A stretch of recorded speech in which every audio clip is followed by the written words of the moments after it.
Chapter 3, from verse 34 till the end.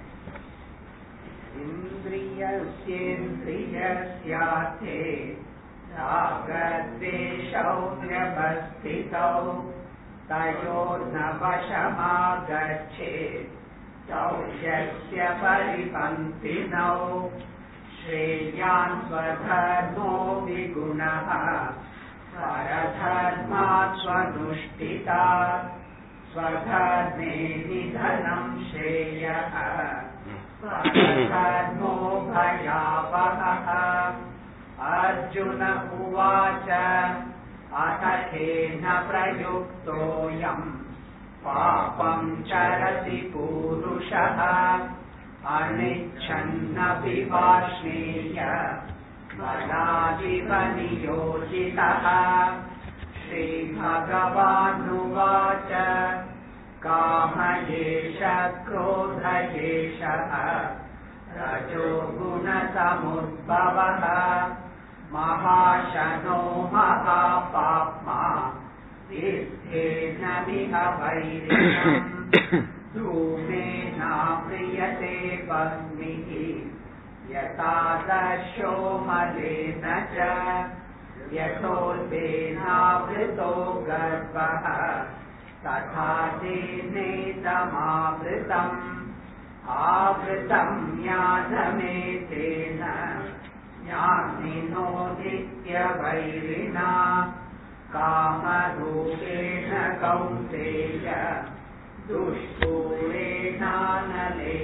च इन्द्रियाणि मनोबुद्धिः अस्याधिष्ठानमुच्यते एतैर्विमोहयत्येषः ज्ञानमावृत्य देहिनम् तस्मात्त्वमिन्द्रियाण्यादौ नियम्य भरतर्षभ पाप्मानं प्रजहिह्येनं ज्ञानविज्ञाननाशनम् इन्द्रियाणि पराण्याहुः इन्द्रियेभ्यः परं मनः मनसस्तु परा बुद्धिः यो बुद्धे परतस्तु सः एवं बुद्धे परं बुद्ध्वा संस्तभ्यात्मानमात्मना जहि शत्रुं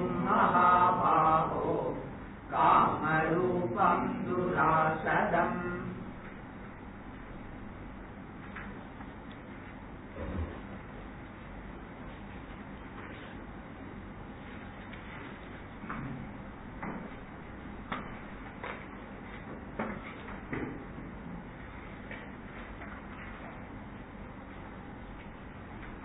The three types of desires, the tamasic desire, the rajasic desire and the sattvic desire.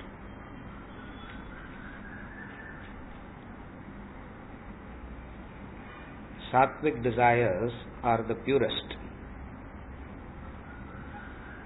and the sattvic desires are very few in numbers. The quality is very high, the quantity is also very, very less. Desire to realize the self, service and sacrifice, serving the Guru, few desires is the nature of the sattvic desires. And these desires also cover the divinity. Howsoever these desires are divine, he says, they also cover the self. So that also has to be conquered. Like the smoke covers fire. So the example he gives for sattvic desire is like the smoke covers the fire. Even when the smoke is covering the fire, you can still see the fire. That is the nature of sattva. It means at that height they have these glimpses of this divine. They have these glimpses of the highest, and this propels them to remove the smoke and expose the fire, meaning the state of self-realization.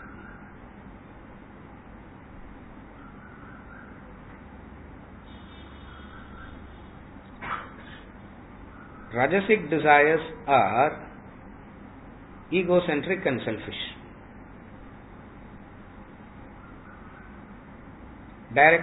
Directed towards the world. The desires that are directed towards the world is Rajasic desire.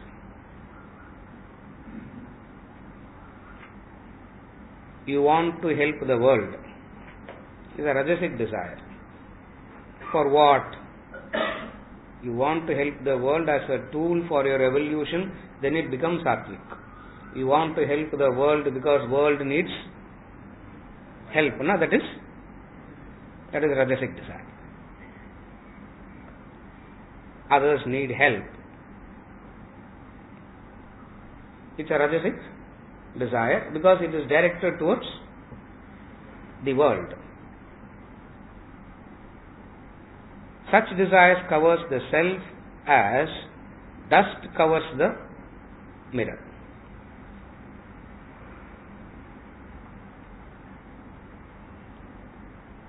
The image is blurred and the dust coating is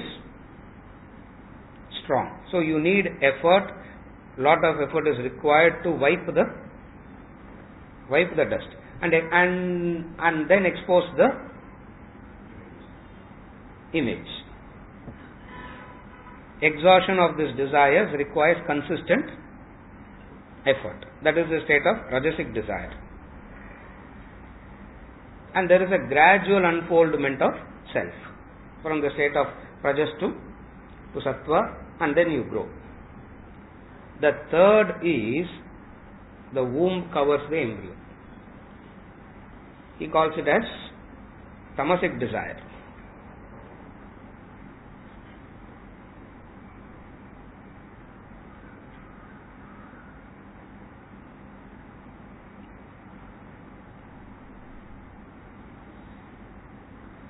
The womb takes 2 months, the fetus, and then to gradually grow and come out it takes 7 months. The desire formation and the manifestation is a long period of time. The desire formation, and for that to manifest there is a very long period of time it takes. No amount of effort can change the tamasic person. He needs time to grow out of his tamasic nature. And since everybody has a tamasic nature, in the areas of tamas, you can't directly do anything. By attending to the areas of rajas, the tamas is pulled out. You can't directly deal with tamas. If you can directly deal with tamas, then it is not tamas anymore. So you can't directly deal with tamas. In the areas of your rajas, you can bring in knowledge and understanding and start working on the area of rajas. Whatever the tamas is, it starts automatically manifesting, and then you can start deal with, and then you can deal with it. For you can deal only with the manifest. You cannot deal with the unmanifest. That is why we can always deal with the rajas. In the areas of tamas, you have to wait for it to manifest.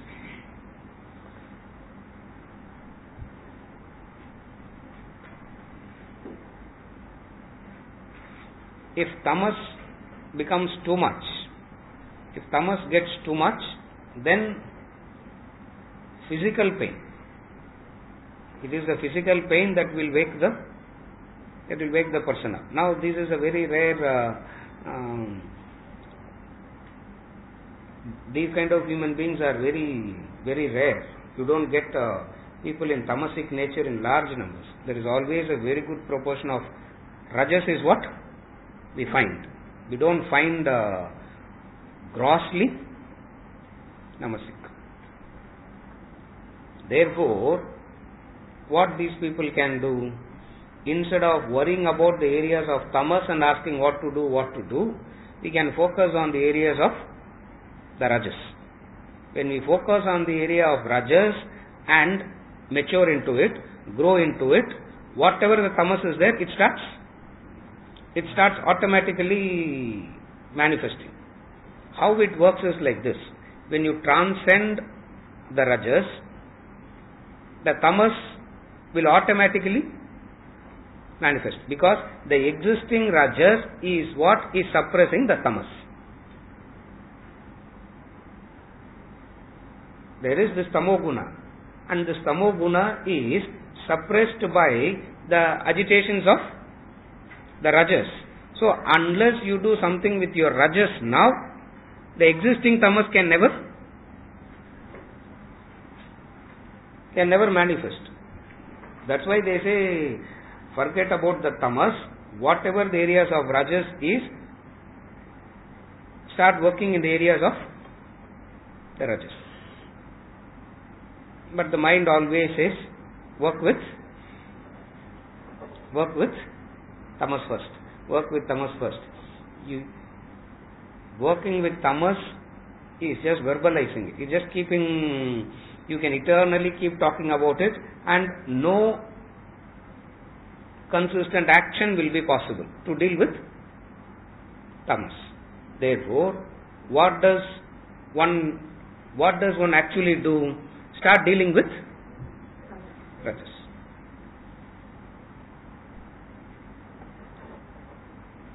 When you are working on your rajas, when the divine gradually unfolds, that is a conducive environment for the tamas to become manifest, and you can deal with it.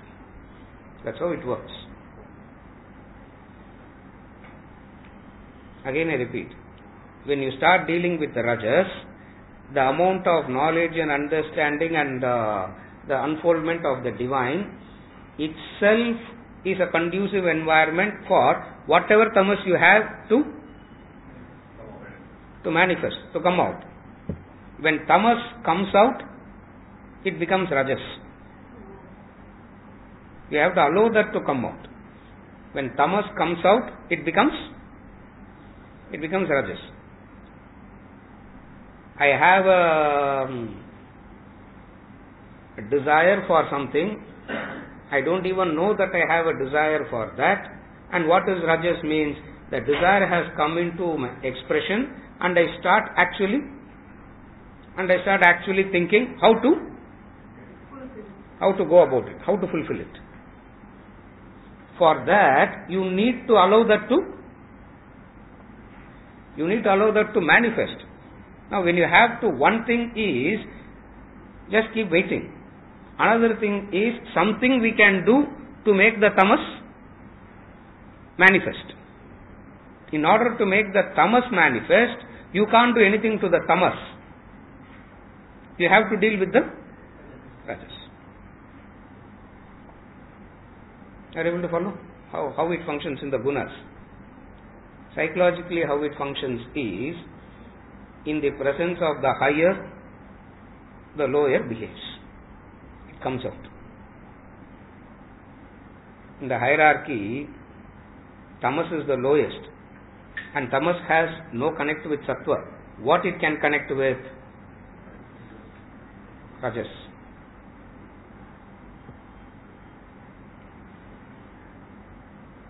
A tamasic person will worship a worldly person. A tamasic person will worship one who has achieved who has achieved things in the world, for he can only relate to that. A Rajasic person will be able to understand the man of renunciation. A Tamasic person will never be able to, a Tamasic person can never connect with that. It is impossible.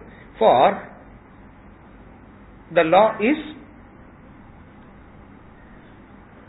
the lower can connect only to the immediate higher. The lower can connect only to the immediate higher. The highest always looks inactive. Even in a company, the CEO looks very inactive because he looks like he's sitting in the air conditioned room all the time, flying in business class all the time. He looks like, for that person at the lowest level, he thinks he and his boss is hardworking, whereas the fellow on the top is enjoying the benefits. No? Why? They cannot relate. Therefore, in order to bring out the tamas in you, you have to deal with the rajas. That's how you can quickly grow. That's how it's a very, in these three metaphors, he gives a very practical method for evolution also. Instead of dealing with the tamas, deal with the rajas. Why? Because the tamas can deal only with the rajas. You can't expect a tamasic person to worship a man of renunciation. And it is always true. If you look at it, look at the hierarchy. The poor will worship the rich. The rich will worship the fellow who has given up the riches. If you understand it, you will understand how gunas function. Again I repeat. The poor will worship the rich. The rich will worship the one who has given up the riches. Because they think, oh my God, how much of struggle and how much of things we are doing to get there, and how much of value is there in it, how much of power it gives, how much of joy it brings. He understands all that. And yet he sees somebody giving it up. They think, oh my God, then that is something higher. Yajnavalkya divided his wealth into two. Katyayani, he had two wives, Katyayani and Maitreyi. He had two wives and he divided his wealth into two. And he was one of the richest.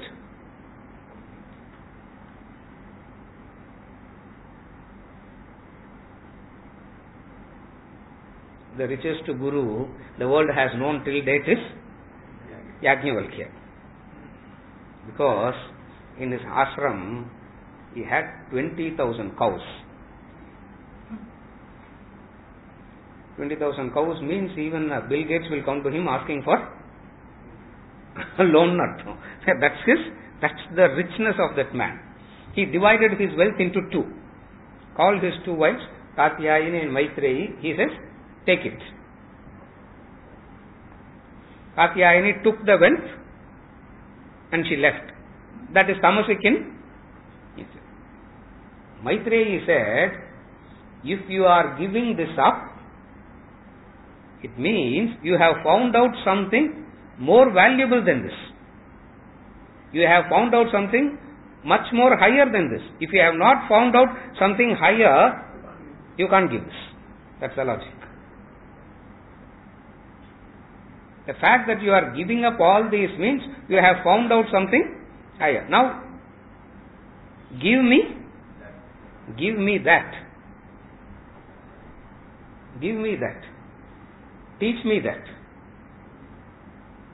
And then a beautiful, and then there is a extraordinary conversation between Yajnavalkya and Maitreyi.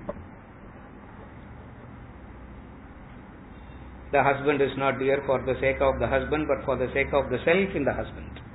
The wife is not dear for the sake of the wife, but for the sake of the self in the wife. The wealth is not dear for the sake of the wealth, but for the sake of the self in the wife. Fourth time he repeats, we You get frustrated and say, okay sir, purinjirthu, let's go to the next. 27 times he repeats. One by one he takes. The cow is not dear for the sake of the self, but for the sake of is not for the sake of the cow, but for the sake of the self in the cow.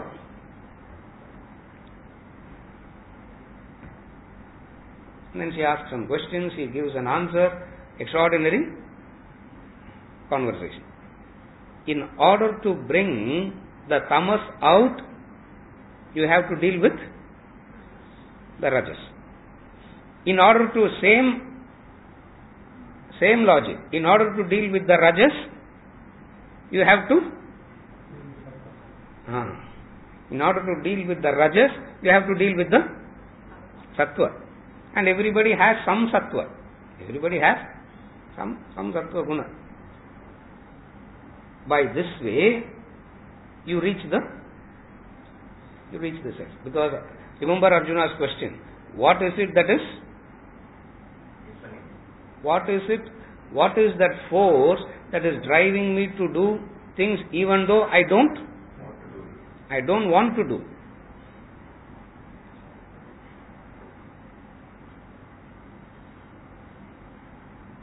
What is that force that is driving me against my own will?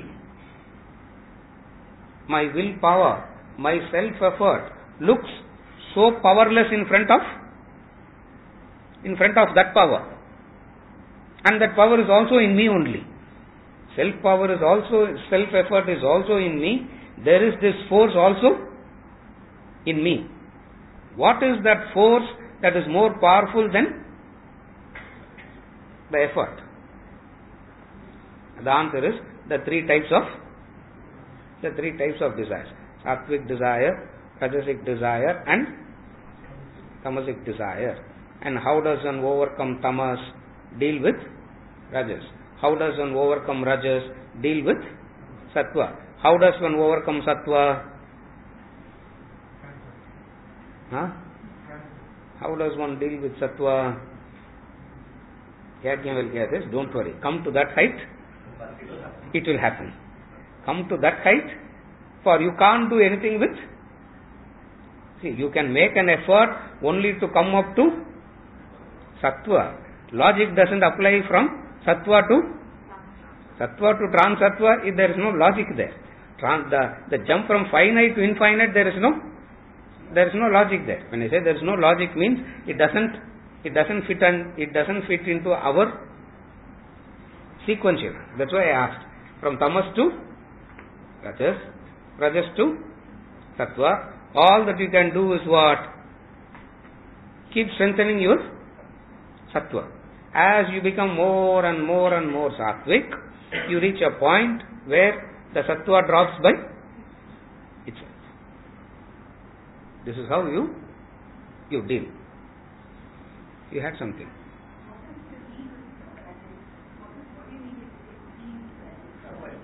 Wherever rajas is, I make an effort to bring in selflessness. Tamas is no manifestation at all. Rajas is manifestation. And this manifestation always have a selfish feature in it, a selfish characteristic in it. So what does one do there? Turn it, make an effort to convert it into selfless. Selfless means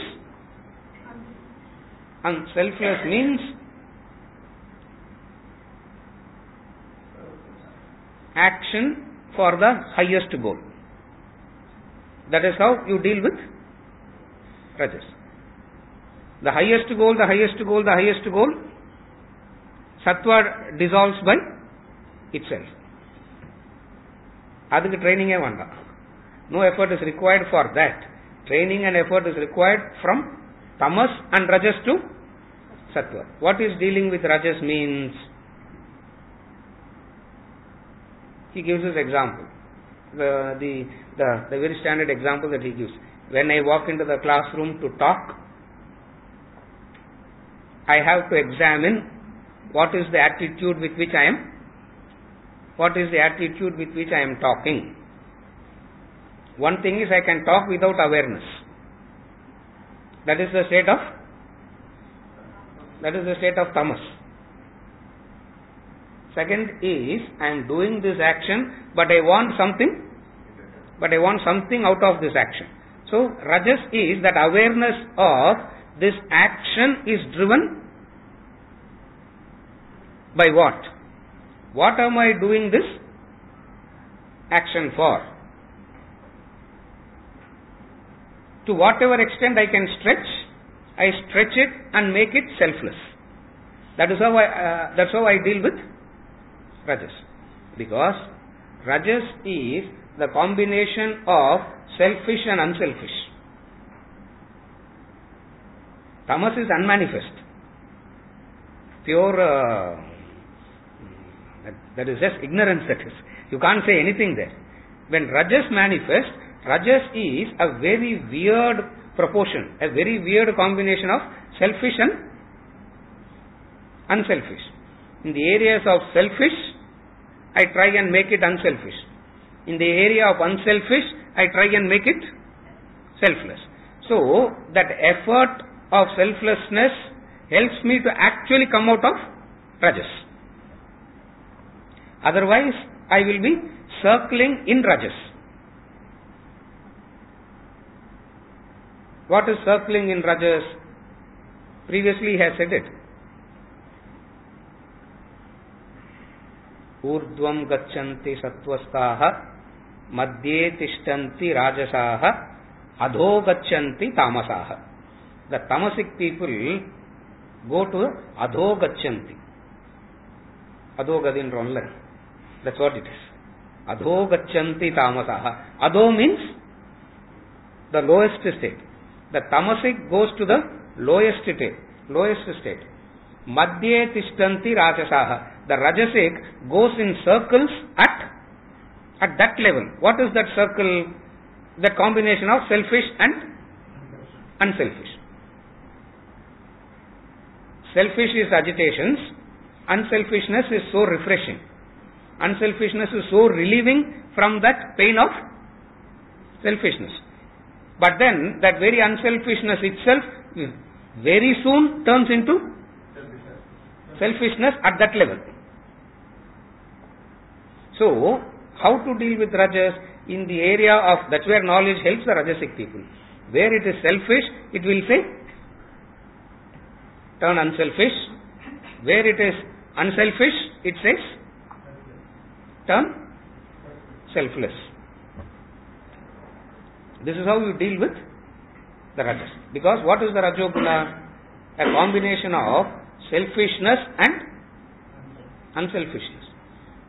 Duryodhana and the Kauravas are completely selfish. They are in tamasic nature. They came into the battlefield in tamasic nature. They will fight it tamasic and die also tamasic.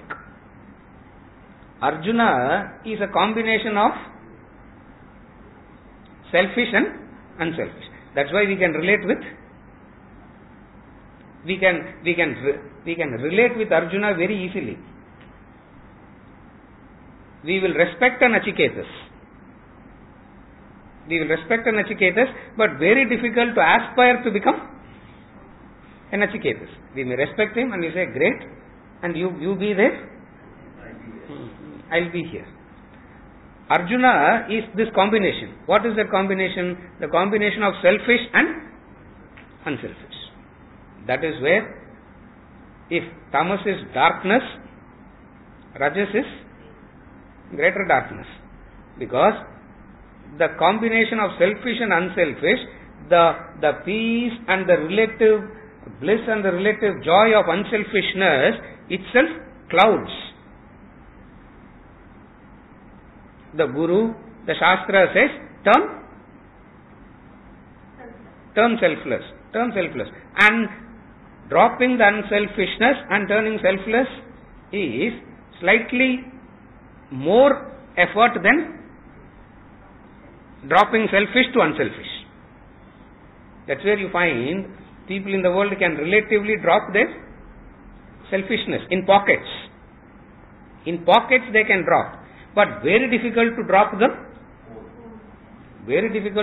unselfishness.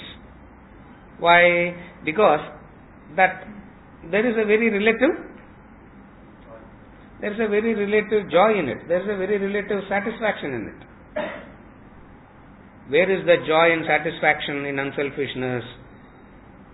The joy and satisfaction in unselfishness comes from seeing a tangible result. Seeing a tangible result. Every day, feed 5 lakh hungry children. You can see a tangible result, and it is much easier for people to, even the selfish people can relate to that. There are people suffering without clothes. In times of calamities, even the selfish will turn unselfish. When the whole place is flooded, or when there is an earthquake, everybody turns unselfish. Because that the joy of unselfishness comes from seeing a tangible result. Selflessness is that much difficult. Why? Because you have to leave the world behind, and there is no tangible result. There is no tangible benefit. Not only there is no tangible result or benefit, externally also so much of, from external also there is a lot of difficulty. So, how to deal with rajas? Be aware of this pitfalls of rajas, so that whenever a person gets into that pitfall, he can lift himself up to the sattva. Sattva is so wonderful that it dissolves by itself. That's where the dissolution of sattva is what he says, like the time it takes for the needle to pierce the rose petal. How much time it takes? So effortless. It doesn't damage the rose also, for it doesn't tear open the petal. It just pierces through. It just slides into it. Sattva to trans-sattva is that. So that's how you deal with rajas.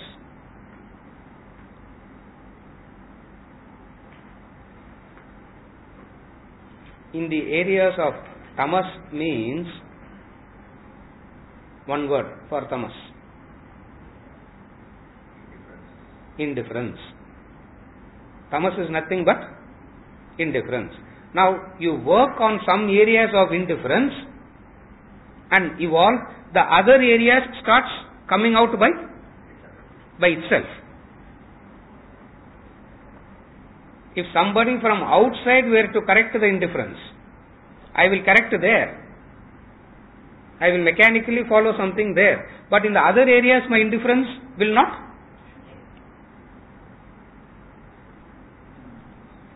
show up. Are you able to follow? When I work on my indifference and evolve out of it, the very evolution makes me aware of the next layer of indifference. So directly I cannot work with indifference. I have to work with the existing manifestation. So when I am working with that existing manifestation, that is rajas. How does one deal with it? In the areas of, there are selfish areas in me, there are unselfish areas in me. Wherever there is selfish, I make it unselfish. Wherever it is unselfish, I make it selfless. So when that unselfishness to selfless, when I grow, my selfish will become unselfish. So what happens to the hidden one? What happens to the unmanifest? It starts manifesting. It is a complete, it's a complete chain. You deal with one chain, the other, it's like a extraordinary method of understanding the human nature and how growth how growth actually happens. That is why they say knowledge is always given to Rajasic. Knowledge can never be given to Tamasic. You can't do anything to the Tamasic. So knowledge is given to the Rajasic. What is that? Why are you selfish? Turn unselfish. Why are you so arrogant to think that? What makes you to think that you are so great? Because you have done something unselfish. Drop that. Drop that also. So you find the knowledge talking alternatively. That's why there is a confusion always. Arjuna is also going to ask the same question. We also ask the same question. Edavadhu onnu theliva solluvo. Selfish, unselfish, selfless. Krishna says, I can say, but you have a complex nature, so I am talking to you. So since you have a complex nature, the answer also will have this complexity. What is the complexity? There are some pockets in you which is selfish. There are some pockets in you which is unselfish. The greatest pitfall of Rajas is when they compare their own level of selfish and unselfish, they feel better in those areas, and they stagnate at the level of Rajas. Because within me itself I compare, and I compare with those around me. So these two comparisons makes me believe that unselfishness itself is the highest. For which they come and say, no, this unselfishness also. Unselfishness doesn't mean zero selfishness. Unselfishness means less selfish. You understand the difference? That is sattva. Unselfishness doesn't mean, unselfishness is not zero selfishness. Unselfishness is less selfish. Compared to the earlier state of more selfish, today you are less selfish. Unselfishness is direct effort of selflessness is the direct effort you put for that intangible thing. And the divine is always intangible. Till you get there, you will never know what you are seeking. That is sattva. Till you get to the divine, you never know what you are seeking. But what makes you to go? What makes you to seek that? The discomfort with selfish and unselfish. The world. You follow? To understand this, we need to understand the complexity of human being. What is the complexity of human being? When somebody says, I love you, Vedanta comes and says, one part of you is being loved, not you. When somebody says, I hate you, one part of you is being hated. When you are honored, one part of you is honored. When you are dishonored, one part of you is dishonored. For you can never be either wholly loved or wholly hated, wholly honored or wholly dishonored. Why? Because this is the sheer complexity of human nature. So a sattvic person understands when he is honored, he understands, okay, something in me you are appreciating. He understands that and he doesn't give a value to it. When he is dishonored, again he understands what? Something in me he is not appreciating. That's where elsewhere in the 7th chapter he says, a Brahmana, a wise one, sees all equal. He's not an enlightened man. He sees all equal. When somebody says is very affectionate means, okay, that part of you is very comfortable to them. When somebody is hatred, meaning something in you is not liked. This is the complexity of human nature. This complexity of human nature is because of the manifestation of the Rajoguna. This is the complexity of Rajoguna. Now, knowledge comes and says, the Rajasic person at the selfish level or unselfish level will be affected by these two. How much of good work I am doing? Nobody is recognizing my effort. That unselfishness, in that unselfish act, there is a selfish manifestation. That is why I said it is less selfish. Such a great work I am doing, but nobody. Vedanta is correct, sir. People in this world are blind. They don't know how to appreciate the good things in life. Why? Because I am doing good and I am not. So it's that weird. There is the genuinity in doing good, but then there is an affectation. There is an affectation also.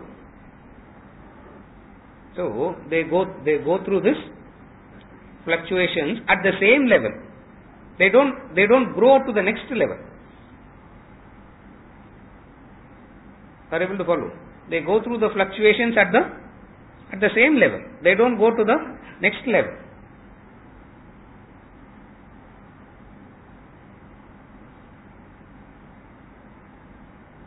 Tapas, sadhana, reflection, all this is given to the Rajasic people. Nothing is given to Tamasic people. If at all something is given to the Tamasic people, that is Hatha Yoga. Hatha means compulsion, force. You have to induce pain. And the nature of the body, nature of mind is that it will very soon get used to it and it will become numb. Very soon it will get used to it and it will become numb. Tamas is those numb spots. Tamas in life is that numb spots. See, somebody is walking with the footwear made of nails. Somebody is walking with the footwear made of nails. Somebody is sleeping on the bed of nails. Ooh, what a tapasvi he is. Your feet is sensitive when you walk on the clean floor. You walk on the clean floor and the fine layer of dust, your feet can feel, means your feet is alive, your feet is sensitive. That is sattva. You walk wearing a footwear with nails and you don't feel the pain, means you have not transcended the pain. What has happened? Those parts where the nail is touching has turned numb. These are called numb spots. Psychology calls them as numb spots. That is tamas. Tamas is the numb spot, where looks like strength from outside, but it is death inside. Looks like strength from outside.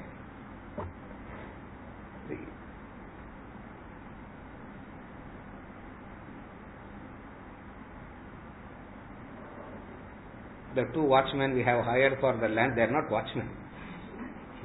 Watchman naka avanga irukonu anga. Yeah, Vandrupa sonna he is not a watchman. So we have to call him Vandrupa. Attu varam vaangala sir na oru vaarathukku I am not going to go on do the work and nothing. He says that. That fellow walks through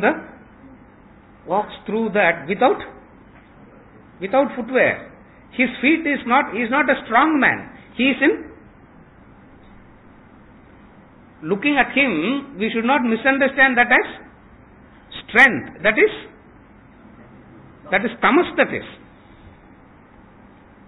Twice I did that. Ukkarpam, kaala thooki paagonu enakku, I said. So this leg and see 1 inch of thick skin, and that thick skin is protecting him from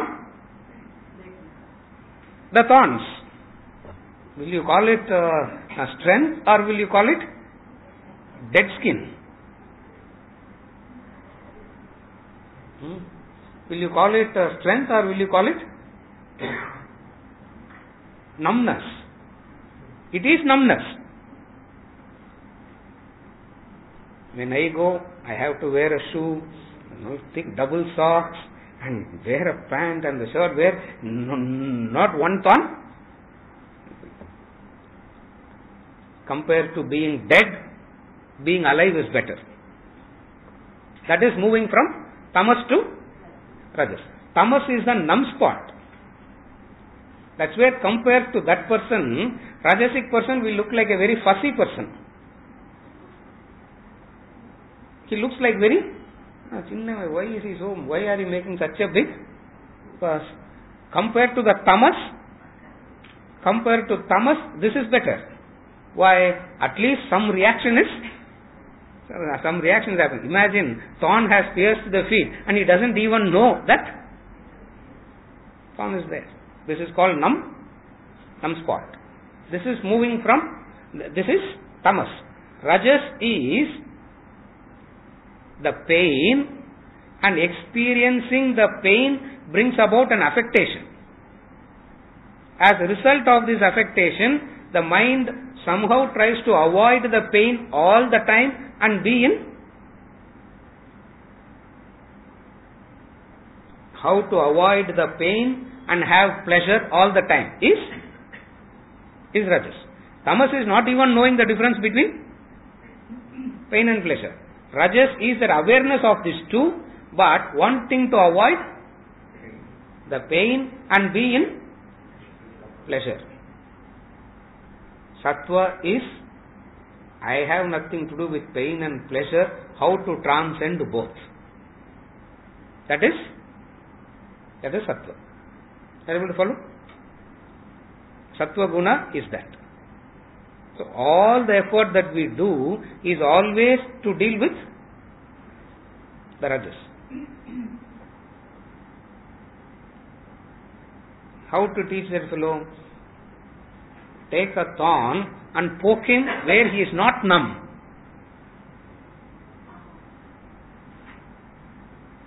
If I have to help that gardener, that watchman, I can't take the thorn and poke there. I have to take the thorn and poke maybe in his cheeks.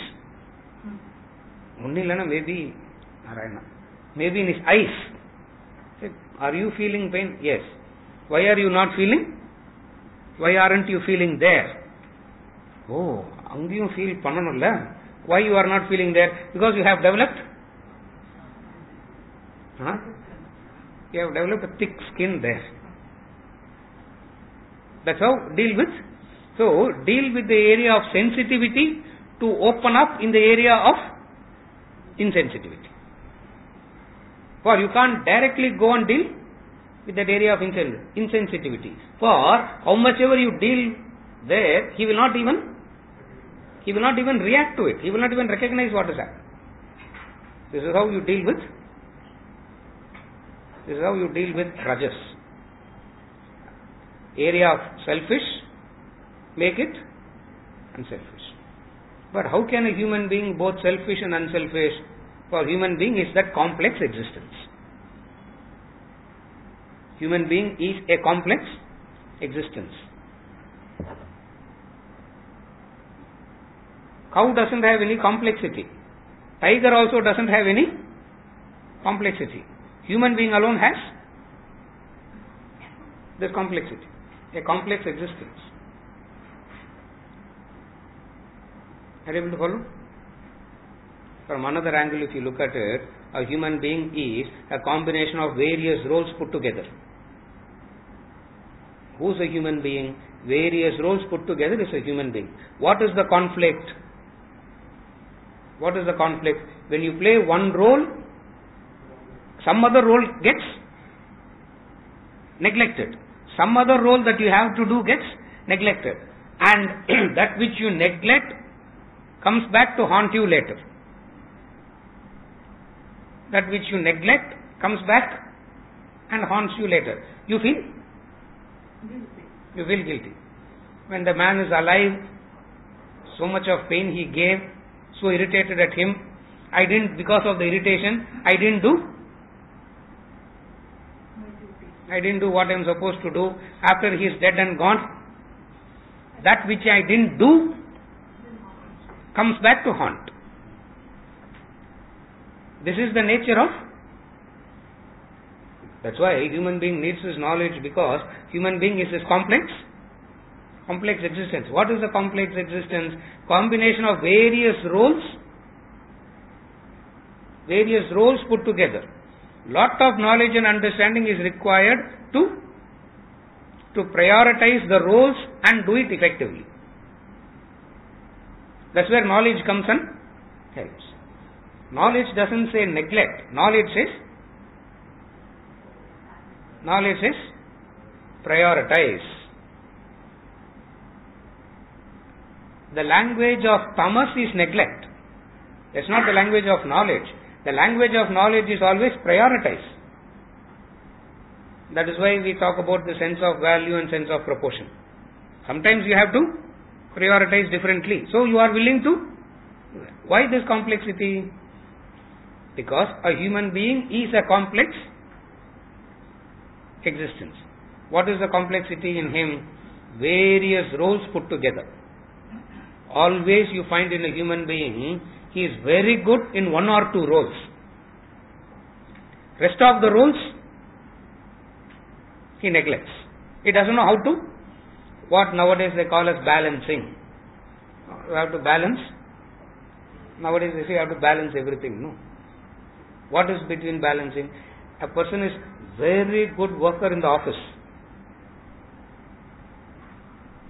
The office went through a crisis, the company went through a crisis, this man sorted it out in 3 weeks' time, the whole company got saved.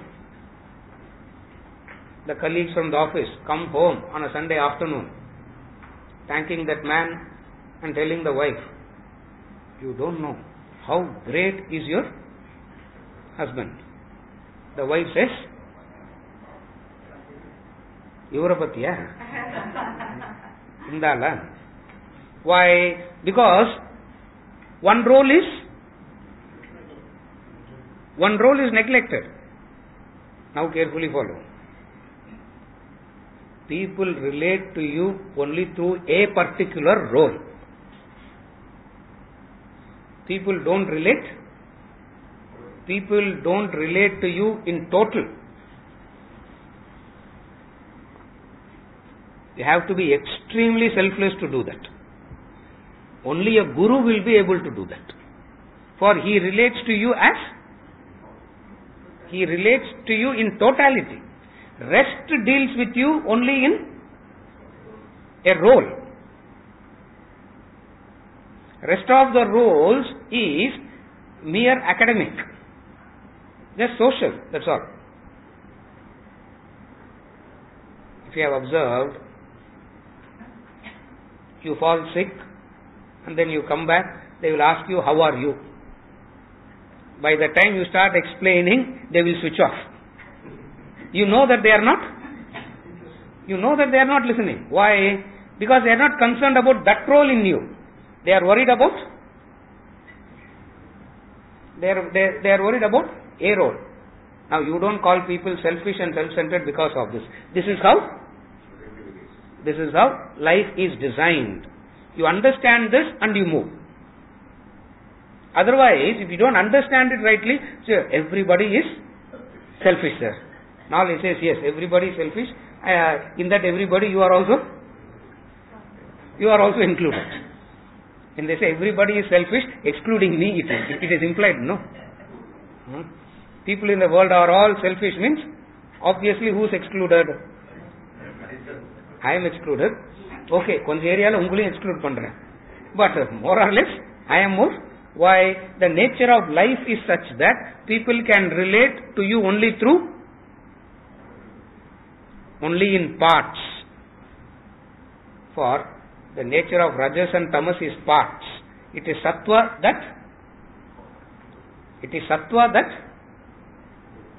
that unites. You understand this, you know how to deal with it. This is how you deal with rajas. Isa asked how to deal with rajas. To deal with rajas is to deal with the personality. To deal with rajas is to deal with the personality. And it is the common for everybody. What is it? People always relate to you through a particular role. That's why they say define your role. What is your role? What is your role? Once your role is defined, it is easy to relate with you. For I need not worry about the rest. I need not worry about the rest.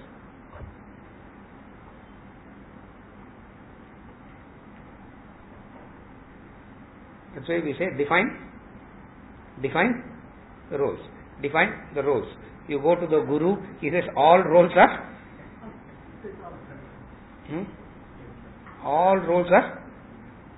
dissolved.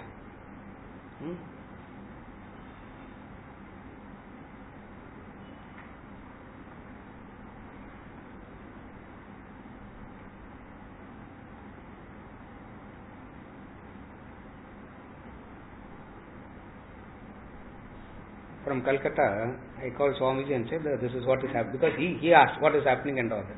So I said this is what is happening and all that. And then final remark. That's why I am going tomorrow. Final remark.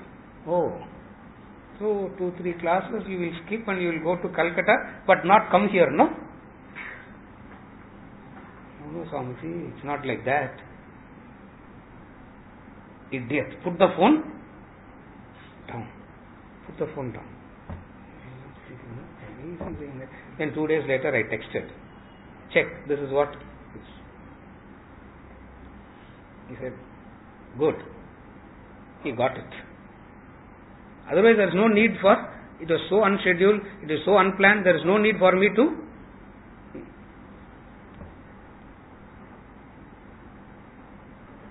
One role he appreciates, the involvement in another role he can see. One role he will appreciate, good. The involvement in another role, so he sees wholly and there is always a correction. Now, except a Guru, rest can never deal with the whole personality. You will be always related in roles. Are you okay till now? The biggest problem is this. Everybody will want that role to be a priority in you. The role that I relate with you, I will want you to keep that role as the priority and neglect others. When I go to the company will expect that I should give priority to what? That role. Children is sick, wife is sick, so what? Are you the doctor? Are you going to treat? Are you going to do? Put them in the hospital and come. Now what does it mean? Give priority to the role that I am dealing you with. You do rest of the roles. I am not interfering with you doing rest of the roles. But priority should be given to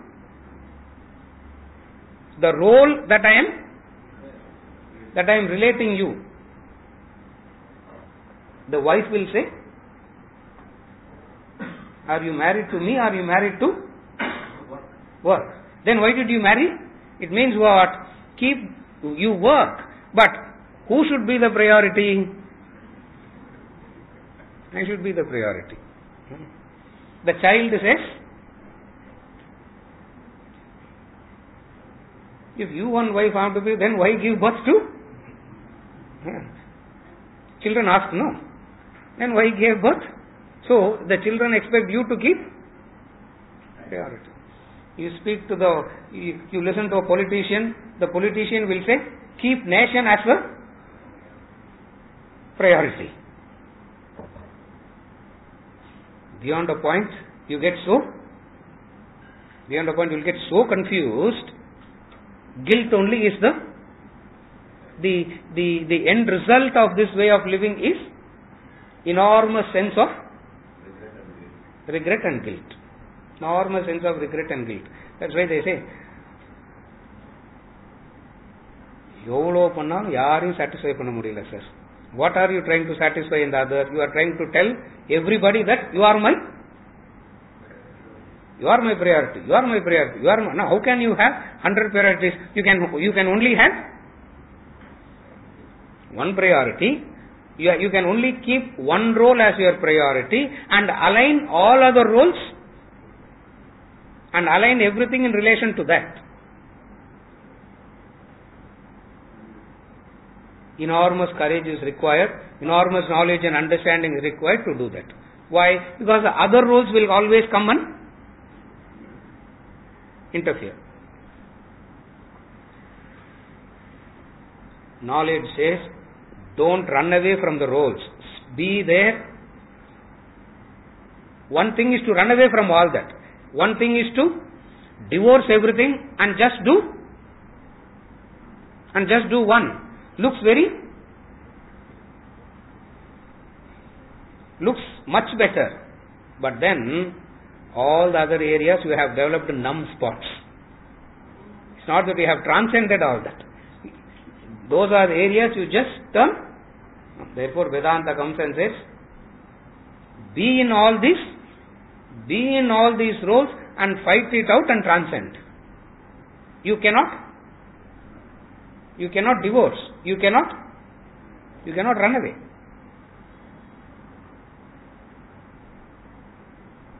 That's why anybody runs away, knowledge says, covered. For you have not actually done what ought to be done. Stand there and face it. For in facing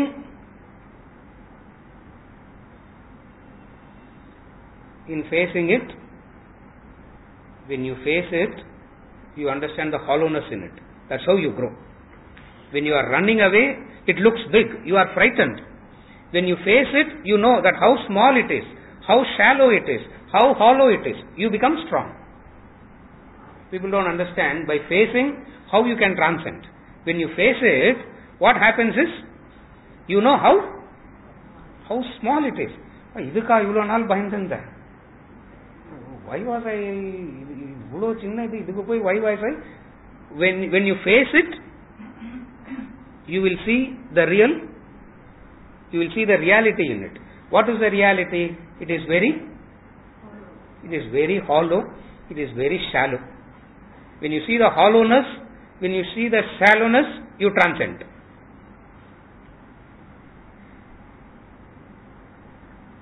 What is the complexity of a human being? The Rajasic nature. It's a combination of different roles put together. And you need to know how to prioritize.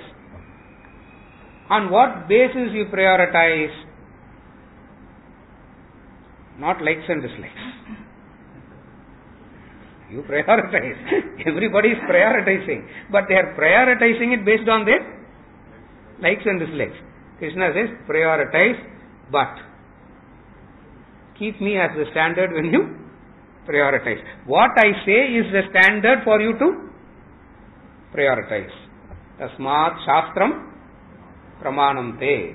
Tasmat Shastram Pramanam Te. Therefore, Arjuna, keep always Tasmat, therefore, Shastram Pramanam. Let Shastras be your authority. Two things. The Guru's Vakya is the Pramana, Shastra is the Pramana. Both are one and the same. Guru will say Shastra Pramana. Disciple will say Guru Pramana. Guru will never say Guru Pramana. The Guru always says Tasmat Shastram Pramanam. For the disciple, who's the Shastra? Guru is the Shastra. For there is no Shastra other than him. Why? Because I am able to access this, I am able to understand this only because of the Guru. Tasmat Shastram Pramanam Te. The egoistic person will be very satisfied with this assertion. Why? Because I will consult Shastras. And when you consult the Shastras, you will interpret it according to your likes and dislikes. So by default, even when you are following the Shastras, you are following your own likes and dislikes. It's a complexity. This is the complex of the Rajas. This is the complexity of Rajas. So, I tried to fill the hole in one area, the hole in the other area opens up. Ramatirtha says, this is Krishna. This is Krishna's dance on the 1,000-headed snake, Kalinga Nardana. When you subdue one snake, one head is subdued, the other head starts hissing. When you subdue that, the third head starts hissing. Fourth head, you will give up. Only snake is there. Why? Because still that much more tapas is required, still that much more sadhana is required. What does sadhana says? Tapas says, face it. By facing it, how do you conquer? You need to know how it works. When you face it, you understand how hollow it is, how shallow it is, how small is this, how small is the real problem, but how the mind has exaggerated it. How the mind has made it so big. That's why I always keep saying, mind is that which exaggerates. Mind is that which exaggerates. And this exaggeration is, you exaggerate and you will be a victim of your own exaggeration. Whereas others can see the exaggeration very clearly. That's why when somebody exaggerates, I can see it very clearly. Vedanta says, forget about seeing others' exaggeration. You should be able to see your own exaggeration. For you are a victim of your exaggeration. This is the nature of the Rajo. This is the nature of the Rajoguna itself. How do you deal with it? You prioritize. When you prioritize, who do you keep as authority? You keep the Shastras as authority.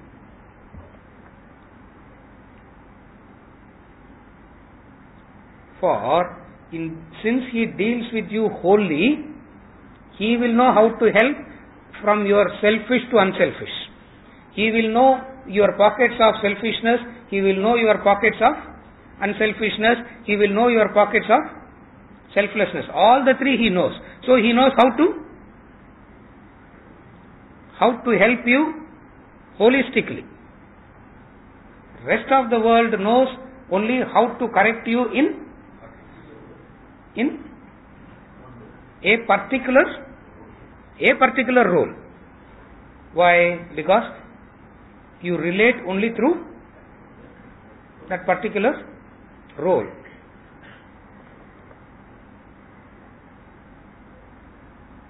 Very dynamic, efficient man in the organization. The wife can never relate to that role, because in the house he doesn't even lift the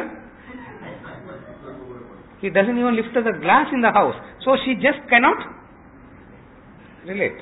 You know why? Because everybody sees you doing only one role.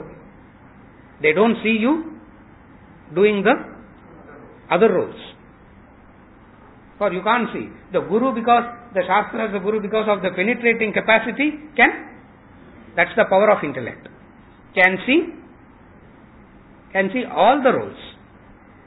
The pockets of selfishness, the pockets of unselfishness, the pockets of selflessness. All the three he knows, and he lifts you up in all the three.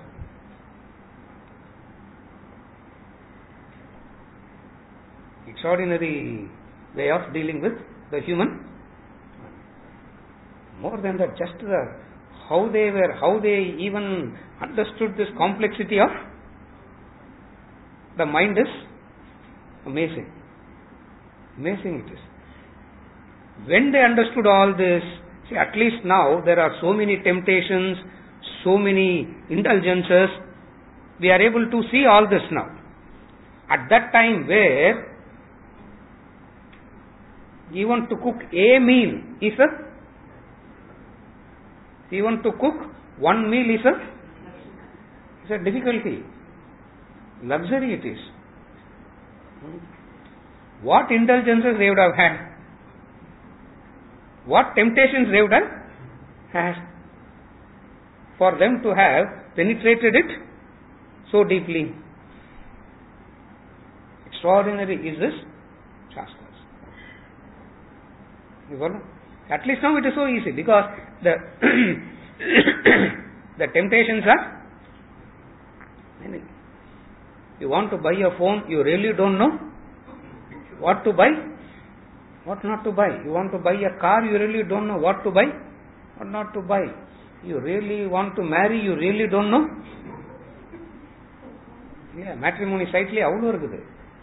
In the site, and then there is another site, divorcematrimony.com. You see all that, you really don't know. You can understand all this discovery now. Those days where the fellows don't know anything beyond the 80-85% would have been born, brought up, lived and died in the same village.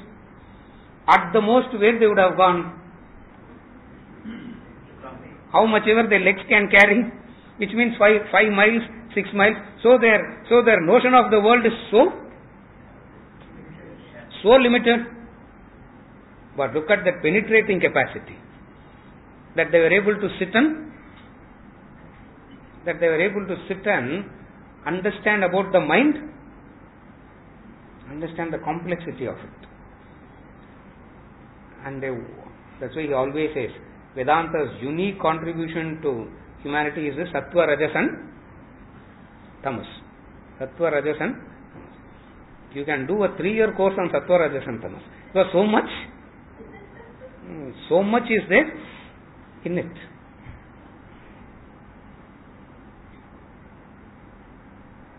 What is the complexity of Rajas? The complexity of human nature itself. What is the complexity of human nature? Various roles put together. Number 1. Number 2. What is the complexity of human nature? You are loved for one part in you. You are hated for one part in you. You are honored for one part in you. You are dishonored for. That's why you dishonor and then you quickly say. But idu irundha kuda சில நல்ல qualities இருக்குன்னு we quickly say that, no? And we try to சமாளிக்கிறது. We follow? Why? Because this is the very complexity of human nature. At the deepest layer, what is the complexity? The combination of selfish, unselfish, selfless. roles are the grossest. Honor, dishonor, love, hatred is slightly subtler. Subtlest is the layers of selfish, unselfish, selfless. And the human being has all these three at the same time. It's not that the first 20 years this comes, next 20 years this comes, next 20 years it comes, and it becomes easy to deal with. Complexity means unpredictable. Defined means predictable. Again I repeat. Complexity means unpredictable. Defined means predictable. So we can always relate only to the predictable. That's why we are not able to relate with life at all, because life is unpredictable. We are not able to relate with human beings at all, because human being is unpredictable. Are you okay till now? Very easy to deal with the machine, because machine is predictable. I will not expect this machine to type something in Sanskrit, because I know unless I install Sanskrit font, it will not type. It is predictable. That's why we want everything predictable, defined. What he calls as servile education. This is servile education. Liberal is accepting that unpredictability and moving out of that.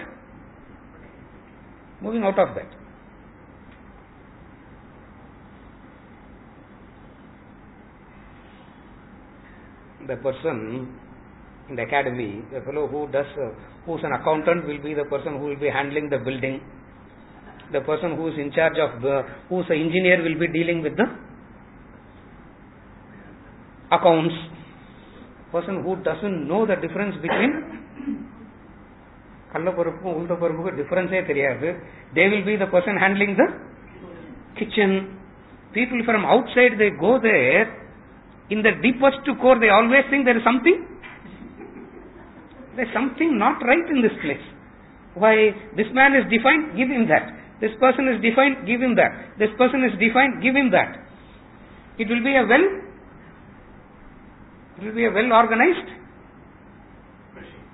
machine. No single individual will come out of that place grown.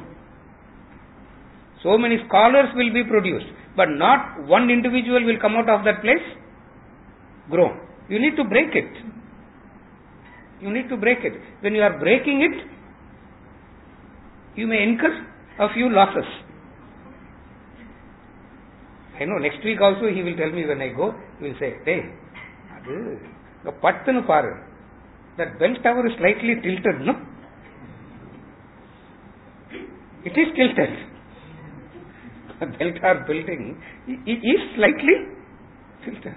He walked in, he came, he drove in, he straight from the car, you are waiting there, straight from the car, he came. You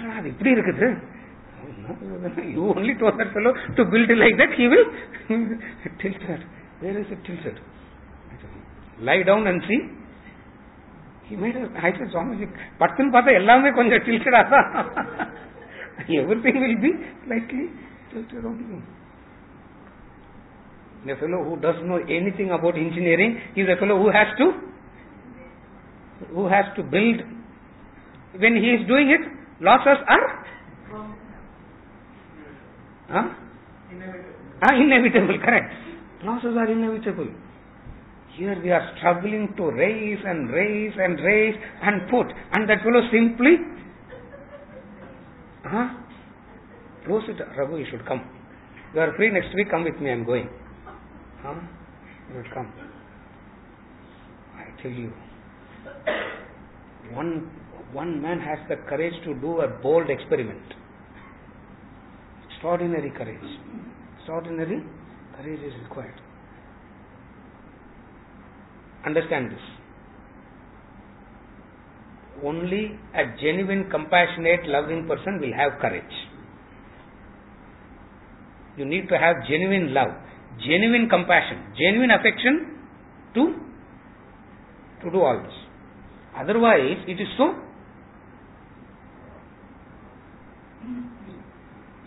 difficult, so difficult. Bold experiment. Allowing a person like me to sit and talk, no. It's not only there. Even here, he's saying you, and I'm also sitting and talking, making you believe that I also know something. What a bold, at least I used to think, oh, what a courage he has to send people like us outside to go out and preach. What courage is now? I will never have the courage. I will never have the courage. One confused individual is to go tell another what to. You follow? Where does it come from? When you deal with a human being as a whole. Only when you deal as a whole, you will be able to do all that. But then world cannot deal like that. They have to necessarily deal with you only in pockets. That's why Vedanta says world means split. World means divided. For they can relate only through the division. This is Rajoguna. The complexity.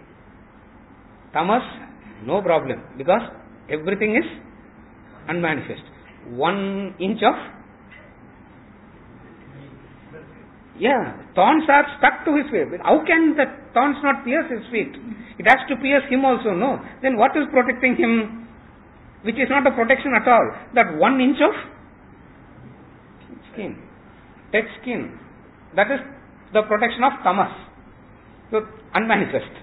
All Sattva is the clarity. The fellow in Rajas is the fellow who goes through pain. And it is worth going through that pain because it purifies. Ramatirtha says, the gold has to go through the fire to get purified. For the gold is along with the dust and dirt and impurities. Unless it goes through the fire, it will not be purified. The stone has to bear the pain in order to become a statue, he says. If the stone is not willing to take the pain, where it will be used as a stepping stone, everybody will step on it, stamp on it and go. The stone that is willing to take the pain of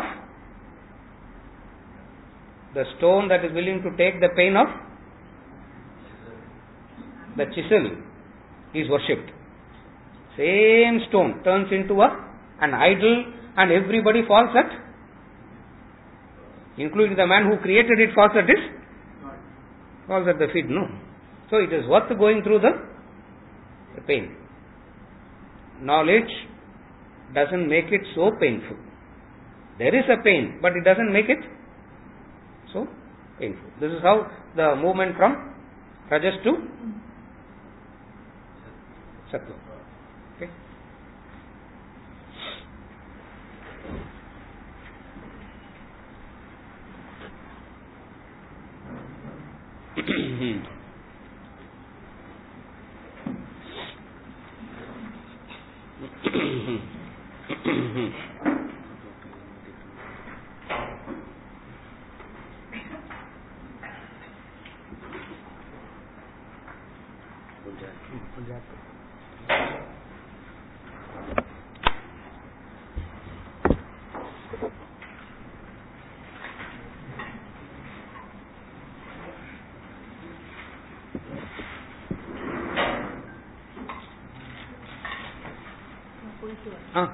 போயிட்டு வரேன்